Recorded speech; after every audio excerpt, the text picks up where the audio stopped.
Daar is daagliks berigte van motoriste in Kaapstad wat geteken word. In een voorval is die 64-jarige Karen van Aert op die hoek van Jakkalsvlei-laan en Jakes Gerwel-Rylaan in 'n huurmotor doodgesteek, kort nadat hulle die lughawe verlaat het. Op die N2 snelweg naby die lughawe is talle motors al beskadig en bestuurders beseer nadat klippe van Oorhoofse brug af na hulle gegooi is. Dit blyk boonop of daar konflik tussen die SAPD en die Kaapstad Metro is oor wie hiervoor moet pa staan. Die stadse burgemeester Geordin Hill-Lewis sit oorkant my. Geordin, if we look at this level of criminality on the highways and the roads near the airport, Cape Town International Airport, whose responsibility is it to keep motorists safe on those roads? Well, as with all crime, the primary law enforcement agency in South Africa is the South African Police Service. But as with so many other discussions, if we get into gun violence and gangsterism and drug crime, and later on I think you're discussing some of that in your show, we are increasingly having to step into the breach to plug the gap between the policing that South Africa needs and the policing that South Africa unfortunately has. So what is the Metro doing? We have deployed 45 full-time officers on the N2 highway and the R300, and they work in shifts, which means that at any time of the day or night throughout the day, 24/7, we have somewhere between 10 and 15 vehicles just on those two roads where most of these incidents are taking place. And that is working. We've had a tremendous drop in incidents since that has happened. And also you've heard some controversy, although I think totally misplaced, about our intention to fix and upgrade and extend the security wall along the N2, which we think is absolutely necessary. Again, that's not entirely our responsibility because that is a national highway. It's run by an agency called SANRAL. But as in all of these cases, our approach is ons doen self. As nasionale departemente weier of versuim om dit te doen, dan gaan ons hulle vra maar as hulle weier, doen ons dit self en ons gaan dit nou self doen op die N2. Geordin, but do you think motorists in Cape Town are perhaps sitting ducks because of the congestion? I mean, Cape Town is the most congested city in South Africa. Well, look, there's always going to be congestion. Yes, there is definitely increased incidents at peak traffic times, which is why we have to stop access onto the highway. You can't just run onto a national road. No one should be able to do that. No one can do that. Anywhere in the world, really, you shouldn't be able to run onto a national highway. And so that's why it's such an obvious thing that you should have a barrier to stop people from getting, pedestrians from getting onto a national highway. And so we are going to do that. But we can have a separate discussion around how to resolve traffic in Cape Town. But Cape Town's always going to have congestion. It's always going to have traffic. It is a very popular and fast-growing city. So we have to address the safety issue. I mean, you've, as a party and as provincial and metro leadership, you've asked for the devolution of police powers for years now. And there's been this fight between provincial, also on metro level, and national. Obviously, you'd like those powers. You don't have them yet. Yep. Perhaps one day you will.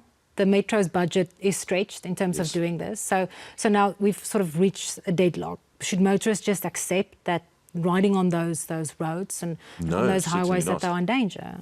Look, I think they have to be very aware and really take safety into account. But they should certainly not accept, none of us, no South African should accept the crime situation in our country. That is why we are acting to do something about it. This security barrier, this fence or wall is 180 million rand. It's a major investment that we are making. These 45 officers, again, not our primary responsibility, but that's vehicles, that's training, that's salaries, that's firearms, all of that all of the investment that goes into that. Very significant. So, and it is demonstrating that it is working. But just to give you an example, I mean, the cameras along that road are also supposed to be run by SANRAL. And we are also having to follow up constantly and invest our own money in making sure that those cameras are properly working so that we can make sure that motorists are safe along that road. I just want to stay with this issue of the wall. 180 million rand, is that coming out of the city's budget? Absolutely. And how is it going to work exactly? We're going to build it. Ons doen self, want ons kan nie verder wag nie. Ek het gevra en gepleit met Sanral om dit te doen. Van die eerste dag dat ek burgemeester was hierdie 'n belangrike issue. En nou doen ons dit self. Ek kan nie langer wag nie. So ons begin nou in Junie maand. Ons is nou in die finale beplanning vir die muur. Do you foresee criticism? There are already communities saying that money should be better applied in terms of schooling, housing, education, all of those other issues, and other crime prevention measures. Every rand that we spend on crime prevention could be better spent somewhere else. I totally agree with that, but the fact is that we cannot have a society in which we accept the levels of lawlessness and crime that we have. We must do something about it, and if the authorities whose job it actually is to do something about it are not, then we must also take matters into our own hands, and that has always been our attitude in Cape Town. That is our attitude with the devolution, die afwenteling van daai addisionele magte. We will not stop until we get those, because we know that it's not about making some kind of posture or statement. It's about getting to what works for the public, and we know that the police, at least for the next few years, maybe over the long term, we can rebuild the police. Dis 'n 10-jaar projek.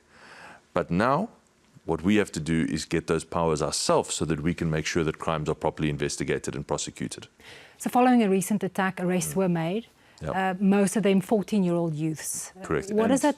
And those arrests made in an operation that was led by the Cape Town Metro Police. But Geordin, what does that say about the socio-economic reality in some of these communities where these youths come from?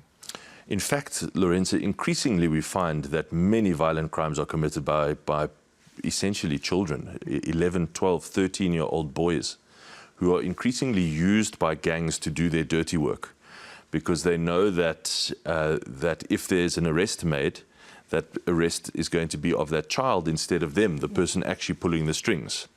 And so I hear this all the time, that we take illegal firearms off 12-year-old boys, and unfortunately, when you're that age, you're extremely impressionable.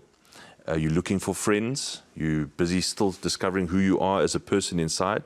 You're just starting to discover, and there's even an element of it. It seems cool. It seems like a fun thing to do. And of course, it earns you a bit of money. So that is why we've invested so much in trying to make healthier alternatives in those communities, building so many beautiful community swimming pools and sports fields, new soccer fields, fantastic new sports grounds in the heart of Manenberg, world-class facilities. And hopefully, all of that is in the hope that children will say, well, let me join a soccer team. Let me find that sense of community and purpose and belonging in a healthier environment rather than in a destructive environment. Geordin, we've recently seen tourists being attacked as well. Do you think this will have an effect on the tourism numbers in the city?